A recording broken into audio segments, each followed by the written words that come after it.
আপনারা ক্যামেরার সামনে যে মানুষটিকে দেখতে পাচ্ছেন তিনি হচ্ছেন বোরহানউদ্দিন সুমন ভাই।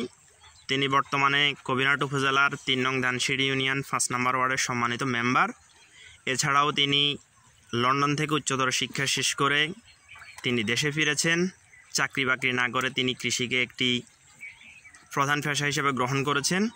আপনারা দেখতে পাচ্ছেন পিছনে সমন্বিত পদ্ধতিতে মাছ এবং ব্রয়লার মুরগির চাষ করেছেন। আজ তিনার থেকে আমরা জানব কিভাবে মাছ চাষ, মাছাই ব্রয়লার মোরগ চাষ সুবিধা কি। আমরা ওনার থেকে জানব মেঝেতে এবং মাচাতে ব্রয়লার মোরগ চাষের সুবিধা কি, এবং শুধু প্রজেক্ট মানে মাছের চাষ আর মুরগের সাথে মাছ চাষের সুবিধা কি সেটা আজকে আমরা ওনার থেকে জানব। ভাইয়া, আপনাকে অসংখ্য ধন্যবাদ আজকের এই ব্যস্ততার মাঝে আমাদেরকে সময় দেওয়ার জন্য। হ্যাঁ, মোবারক উপসহকারী কৃষি অফিসার।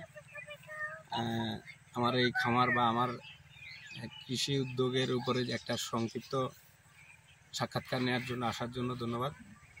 তো আমি পড়াশোনা শেষ করার পরে চাকরির জন্য অনেক জায়গায় চেষ্টা করছি। আর মূলত এর চাকরির আগ মুহূর্তে আমি যখন ইন্টারমিডিয়েট পাস করছি, ইন্টারমিডিয়েটের পরপরেই আমি আমাদের এই বাড়ির এই আঙ্গিনায় এই জায়গায় এই প্রজেক্টগুলোতে প্রথমে উদ্বুদ্ধ হয়েছে যে মৎস্য চাষের বা মুরগি চাষের এগুলো চাষের জন্য যথেষ্ট আগ্রহ ছিল, তাই তখন উদ্যোক্তা ছিলাম। এরপরে আমি দেশের বাইরে চলে যাই, পড়াশোনা শেষ করে আবার আসি, এসে পুনরায় আমার এই যে কৃষিকাজে মূলত যে মাছ চাষে প্লাস মুরগি খামার বা প্লাস গরুর খামার এগুলো নিয়ে আমি আবার আমার প্রজেক্ট শুরু করি। তো আলহামদুলিল্লাহ চাকরির পিছনে না দৌড়ায় আমি নিজেকে স্বাবলম্বী করার জন্য যে কৃষিকাজে নেমেছি, এর বিফলতা নয়, আমার এই উদ্যোগের ফলে আমি দেখছি আমার এলাকায় অনেক লোক, অনেক বেকার বলা যাবে না, অনেক ছাত্র পড়াশোনা অবস্থায়ও তারা বিশেষ করে মৎস্য চাষে প্লাস গরুর খামার করাতে এবং মুরগির খামার করাতে আগ্রহী হয়েছে। তো এরই অংশ হিসেবে আমার এলাকায়, আমার এই ৫ নম্বর ওয়ার্ডে ৮ থেকে ১০ জন খামারি আছে যারা এখনও পড়াশোনা করতেছে, ছাত্র অবস্থায় তারা খামারে মনোনিবেশ করছে, প্লাস পার্ট টাইমের হিসেবে তারা করতেছে, এগুলো আছে, সবাই ভালো আছে এখন। তো আমার এই খামারের পিছনের মূল উদ্দেশ্য হচ্ছে যে আমাদের আমাদের জমিনগুলাকে সঠিকভাবে কাজে লাগানো, দেশে বেকারত্বের হার কমানো এবং দেশের উৎপাদন, যে কৃষি পণ্য উৎপাদন, এটা হচ্ছে মূল উদ্দেশ্য। তো এটার পাশাপাশি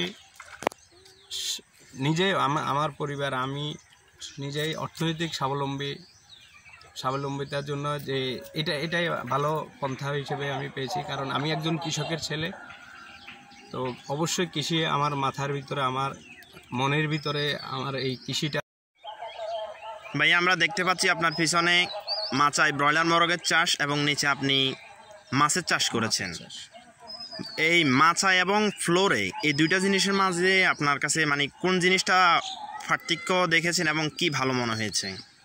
মূলত মাচায় যখন মুরগি চাষ করি আমরা, ধরেন মুরগির যে খাদ্য, অনেক সময় দেখা গেছে মুরগি খাদ্য ফালায়, ওই খাদ্যগুলো দেখা গেছে মাছে খাইতেছে। আবার ওই মুরগির লিটার, যে তাদের যে বর্জ্যগুলা মাছে খাচ্ছে। তো এর ফলে হচ্ছে কি, আমার মাছের খাদ্যটা কম লাগতেছে, পরিমাণে একদম কম খাদ্য লাগে। এইটা মাছের সময় অনুযায়ী আমাদের সিজনে দেখা গেছে বিনা চালানে বলা যায় যে মাছ আমরা যা পাই, এটা আমাদের মূলত আলহামদুলিল্লাহ এটাই লাভের অংশ হিসেবে আমরা নিতে পারি। মাছে শুধু মাছ চাষ করা লাগে, বা মাছ পুকুরে বা প্রজেক্টে মাছ ফেললে এরপরে মুরগি চাষের উপরে আমাদের মাছের খাদ্যগুলো হয়ে যায়। আর মুরগির ক্ষেত্রে উপকারিতা হচ্ছে, ব্রয়লার ফার্মে যখন লিটারে যে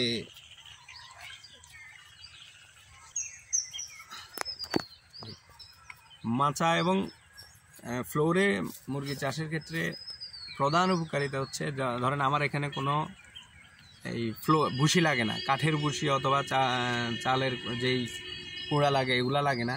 এইখানে ধরেন 5-7 হাজার 10 হাজার টাকা এখানে সেভ হয়।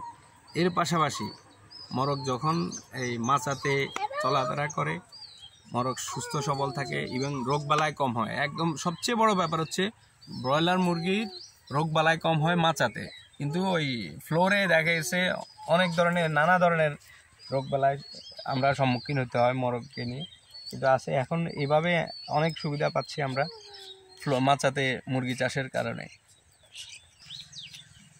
ধন্যবাদ ভাইয়া, আপনি আপনার অভিজ্ঞতা আমাদের সাথে শেয়ার করার জন্য। আর আপনারাও ভাইয়ার মতো এভাবেই মাচায় ব্রয়লার মরগ এবং নিচে মাছ চাষ অর্থাৎ সমন্বিত পদ্ধতিতে ব্রয়লার মরগ এবং মাছ চাষ করতে পারেন। আজকে এ পর্যন্ত সবাইকে ধন্যবাদ। আসসালামু আলাইকুম রহমতুল্লাহি ওয়া বারাকাতুহু। ধন্যবাদ।